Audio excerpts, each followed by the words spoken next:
दिल्ली और उसके दंगल के बारे में बात कर लेते हैं। क्राइम ब्रांच की जो टीम थी शनिवार के दिन पहुंची। उन्होंने पहले एक और बार कोशिश की थी शुक्रवार को यानी कि फ्राइडे को, फिर सैटरडे जाकर जो एक नोटिस था वो उन्हें थमा दिया गया। अब ये नोटिस किस बारे में है? ये नोटिस है एक कंप्लेंट जो बीजेपी की तरफ से फाइल की गई है दिल्ली बीजेपी की टीम से, क्योंकि आम आदमी पार्टी के नेतागण का यह कहना और आरोप लगाना था कि बीजेपी ऑपरेशन लोटस 2.0 की शुरुआत कर चुकी है और खरीदने की कोशिश करी आम आदमी एमएलए को। उनकी तरफ से यह कहना था कि 7 एमएलए को अप्रोच किया गया और यह कहा गया कि आपको 25-25 करोड़ की रिश्वत दी जाएगी अगर आप बीजेपी पे ज्वाइन कर ले। अब इसी को लेकर बीजेपी कंप्लेंट में उन्होंने लॉन्च कर ली दिल्ली पुलिस से, और दिल्ली पुलिस जा पहुंची आतिशी जो मंत्री है दिल्ली सरकार में और अरविंद केजरीवाल जो मुख्यमंत्री है दिल्ली के, उनसे पूछने के लिए कि आखिरकार आप क्या कहना चाहते हैं, आप क्या आरोप लगाना चाह रहे हो, और अगर आपके पास कोई एविडेंस है तो उसे जरूर सिद्ध करिए, उसे जो सबूत है वो जरूर सामने लेकर आए। ये जो मर्जी षड्यंत्र कर ले हमारे खिलाफ, कुछ नहीं होने वाला। और मैं भी डटा हुआ हूं इनके खिलाफ, मैं भी नहीं झुकने वाला। ये कहते हैं बीजेपी में आ जाओ हम छोड़ देंगे। मैंने कहा बिल्कुल नहीं आऊंगा बीजेपी में, कतई नहीं आऊंगा बीजेपी में। क्यों आ जाए बीजेपी में? नहीं आते बीजेपी में। बीजेपी में चले जाओ तो सारे खून माफ सब। हमने कौन सा गलत काम किया? स्कूल ही तो बनवा रहे हैं, अस्पताल ही तो बनवा रहे हैं, सड़कें ही तो बनवा रहे हैं, पानी का ही तो इंतजाम कर रहे हैं, सीवर ही तो ठीक करा रहे हैं। कौन सा गलत काम किया? तो जो लोग एकनाथ शिंदे के साथ साथ 11 विधायकों को तोड़ने आए थे, वही लोग आम आदमी पार्टी के विधायकों को तोड़ने आए। और जो तेलंगाना में हुआ, जो एक स्टिंग के माध्यम से हमने देखा कि कुछ लोग विधायकों को तोड़ने के लिए करोड़ों रुपए कैश लेके घूम रहे थे, वही लोग आम आदमी पार्टी के विधायकों से संपर्क कर रहे हैं। तो मैं क्राइम ब्रांच के राजनीतिक आकाओं को बताना चाहती हूं कि आपको भी पता है कि कौन वो लोग हैं जो पिछले 7-8 साल से एक एक करके ऑपोजिशन की सारी सरकारों को तोड़ रहे हैं, और वही लोग हैं जो आज आम आदमी पार्टी के एमएलए से संपर्क कर रहे हैं। आज सुबह भी मेरे घर आकर भी 2-3 घंटे की नौटंकी के बाद एक ये नोटिस लिखे गए। अब ये नोटिस भी मजेदार है। ये नोटिस ना तो एफआईआर है, ना ये किसी प्रकार का समन्स है, ना इसमें आईपीसी की कोई धारा, ना इसमें सीआरपीसी की कोई धारा, ना इसमें पीएमएलए की कोई धारा, ना इसमें प्रिवेंशन ऑफ करप्शन एक्ट की कोई धारा। तो कुल मिला के क्राइम ब्रांच 48 घंटे की नौटंकी के बाद मुख्यमंत्री अरविंद केजरीवाल जी और मुझे एक चिट्ठी देके चला गया है। So the BJP is now going after Kejriwal and company, says provide evidence rather than indulging in shoot and scoot tactics. जब इन पर भ्रष्टाचार के आरोप लगते हैं, शराब घोटाले, दारू, दवा, मोहल्ला क्लिनिक, तब भी ये भागते हैं। और जब ये किसी और पर आरोप लगाते हैं और उन आरोपों की पुष्टि करने के लिए दिल्ली पुलिस उनके पास पहुंचती है, तब भी ये भागते हैं। मतलब कि एलिगेशंस लगे तब ऑन द रन, और एलिगेशन लगाकर हिट एंड रन। मान्यवर, अगर आपकी बातों में इतना सच्चाई है, अगर उसमें सबूत है, तो सबूत दीजिए दिल्ली पुलिस को, जांच में शामिल हो जाइए और बता दीजिए कि किस प्रकार से भ्रष्टाचार करने की कोशिश की गई थी, किस प्रकार से आपके कौन से विधायक को तोड़ने की कोशिश की गई थी। अब ये आरोप लगाकर भागते क्यों हैं? Meanwhile, the legal heat on Arvind Kejriwal is only intensifying with the ED now moving court against him for skipping at least 5 summons. याद करिए, ED की तरफ से उन्हें 5 summons भेजे गए और कुछ ना कुछ कहते हुए पेश नहीं हुए सामने ED ऑफिशियल्स की तरफ से। अब कोर्ट चली गई ED और बताया जा रही है मामले की सुनवाई होने वाली है 7 तारीख को, यानी कि 7 फरवरी को। India bloc, however, maintains wherever the BJP is weak, it unleashes central agencies like the ED and the CBI against the elected leaders of the opposition. माफ कीजिएगा, मैं लगातार ये कह रहा हूं, आप इसको ईडी क्यों कहते हो भाई? ये ईडी नहीं है, बीजेपी है। मोदी जी और अमित शाह जी हैं, उनके इशारे पे ही होता है, उनके इरादे पे ही ये अपना इरादा बनाते हैं।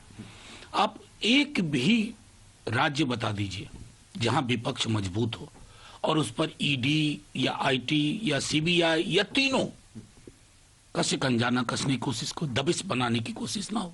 तो मैं तो इस पूरे प्रश्न को ही खारिज करता हूं कि ये ईडी है ना साहब। जैसे आरएसएस इनकी वो संस्था है जिसको कहते हैं सांस्कृतिक संगठन, तो ये इनके आनुषंगिक संगठन है, ये इनकी लड़ाइयां लड़ते हैं। जहां कमजोर होते हैं वहां ईडी मजबूत होती है और ईडी मजबूती से प्रहार करने की कोशिश करती है।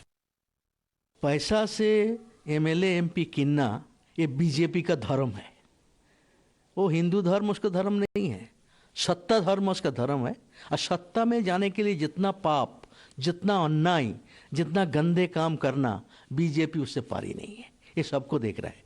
आज बीजेपी का आधा राज्यों की जो सरकार है एमएलए खरीद करके हुआ है। सुतरां आप भी कोशिश किया था झारखंड में, वहाँ कुछ एमएलए सोचा खरीद करके सरकार बनाएंगे, वो निकल गया हाथ से। Well, we have Bhavtosh joining us. Good morning, Bhavtosh. After skipping 5 summons, what is the next step that the ED has taken? Good morning, Amita. Last week, the Enforcement Directorate had approached a court claiming that since Arvind Kejriwal has not, in fact, honored the summons that have been issued to him and has skipped 5 summons, they have filed a complaint with the court saying that he should join the investigation. Now, before the court, ED has said that he's not complying with the summons, he's not honoring the summons. Briefly, the court had heard first summons were issued on for the 2nd of November, and we are talking here of February. The Right. Supreme Court had already told the Enforcement Directorate that the probe in this case should be wrapped up within 6 months, and it doesn't appear that the probe will be, in fact, completed in 6 months, and that's the reason why the agency had gone to the court. All right. Thank you very much, Bhavtosh. So right after Arvind Kejriwal skipped 5 summons of the Enforcement Directorate, the Enforcement Directorate has approached the court on the same.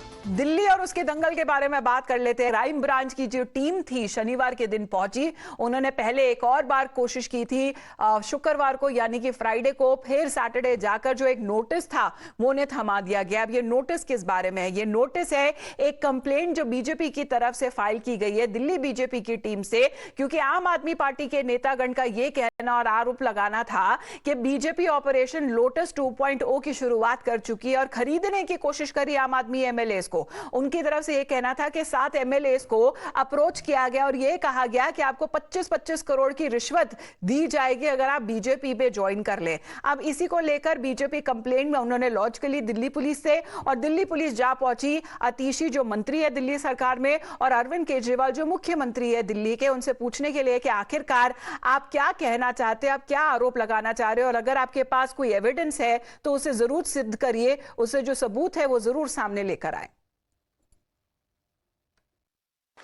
ये जो मर्जी षड्यंत्र कर ले हमारे खिलाफ, कुछ नहीं होने वाला। और मैं भी डटा हुआ हूं इनके खिलाफ, मैं भी नहीं झुकने वाला। ये कहते हैं बीजेपी में आ जाओ हम छोड़ देंगे, मैंने कहा बिल्कुल नहीं आऊंगा बीजेपी में, कतई नहीं आऊंगा बीजेपी में। क्यों आ जाए बीजेपी में? नहीं आते बीजेपी में। बीजेपी में चले जाओ तो सारे खून माफ सब। हमने कौन सा गलत काम किया? स्कूल ही तो बनवा रहे हैं, अस्पताल ही तो बनवा रहे हैं, सड़कें ही तो बनवा रहे हैं, पानी का इंतजाम कर रहे हैं, सीवर ही तो ठीक करा रहे हैं। कौन सा गलत काम किया? तो जो लोग एकनाथ शिंदे के साथ साथ 11 विधायकों को तोड़ने आए थे, वही लोग आम आदमी पार्टी के विधायकों को तोड़ने आए।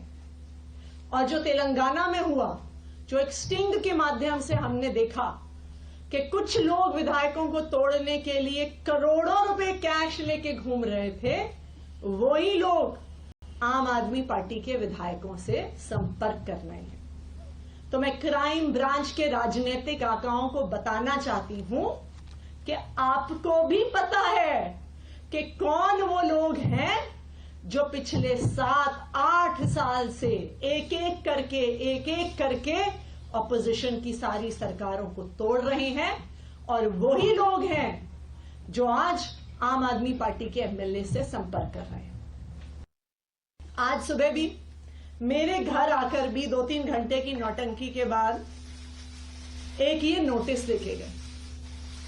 अब ये नोटिस भी मजेदार है। ये नोटिस ना तो एफआईआर है, ना ये किसी प्रकार का समन्स है, ना इसमें आईपीसी की कोई धारा, ना इसमें सीआरपीसी की कोई धारा, ना इसमें पीएमएलए की कोई धारा, ना इसमें प्रिवेंशन ऑफ करप्शन एक्ट की कोई धारा। तो कुल मिला के क्राइम ब्रांच 48 घंटे की नौटंकी के बाद मुख्यमंत्री अरविंद केजरीवाल जी और मुझे एक एक चिट्ठी देके चला गया।